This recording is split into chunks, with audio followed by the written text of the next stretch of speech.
Donc bienvenue pour le troisième épisode sur la série RSA, et donc aujourd'hui on va commencer les attaques sur le RSA. Et donc on va commencer aujourd'hui avec un exemple où on a juste la clé publique et le message qui a été chiffré avec celle-ci. Donc on n'a pas la clé privée, et donc notre objectif ça va être de savoir quel était le message en clair. Donc comme on l'avait dit, n est égal donc à p fois q, deux nombres au premier. C'est juste que c'est très compliqué de les retrouver parce que quand ça commence à monter dans des valeurs très grandes, c'est quasiment impossible parce qu'il faut y aller à la force brute et tester toutes les possibilités de nombres premiers, toutes les combinaisons. Mais là on a un nombre qui est pas très grand, donc voilà. On va travailler avec ça aujourd'hui.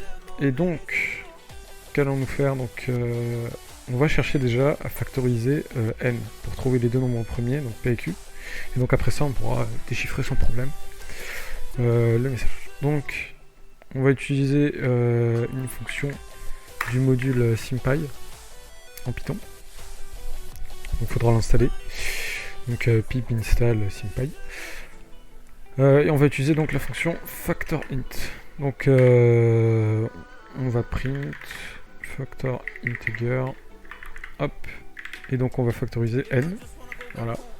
Donc on va lancer. Ça peut prendre un petit peu de temps, hein, parce que voilà. C'est bon, c'est rapide. Donc voilà. Donc on a trouvé ce nombre premier, donc les deux possibilités. Donc on va copier. On va dire que ça c'est p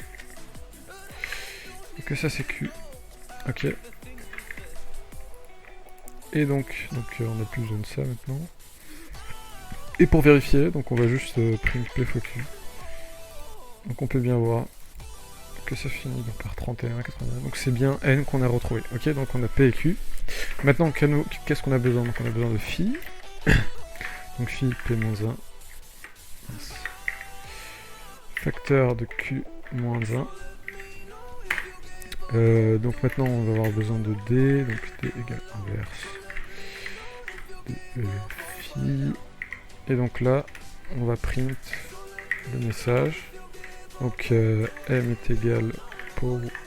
Donc po, je rappelle que ça va être donc le premier argument, donc nous ça va être c, là ça va être donc la puissance, c puissance quelque chose, donc c puissance d, et le tout modulo, donc le troisième c'est le modulo n. Et donc là on va print m, ok, on trouve ça, mince. Et donc là on va faire juste un long to bytes de m, et bam, le message c'était easy.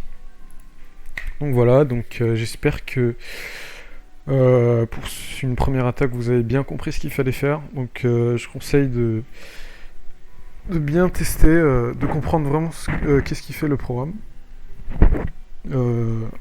la logique juste de comment on chiffre et comment on déchiffre. Donc voilà, donc là c'était plutôt simple, hein.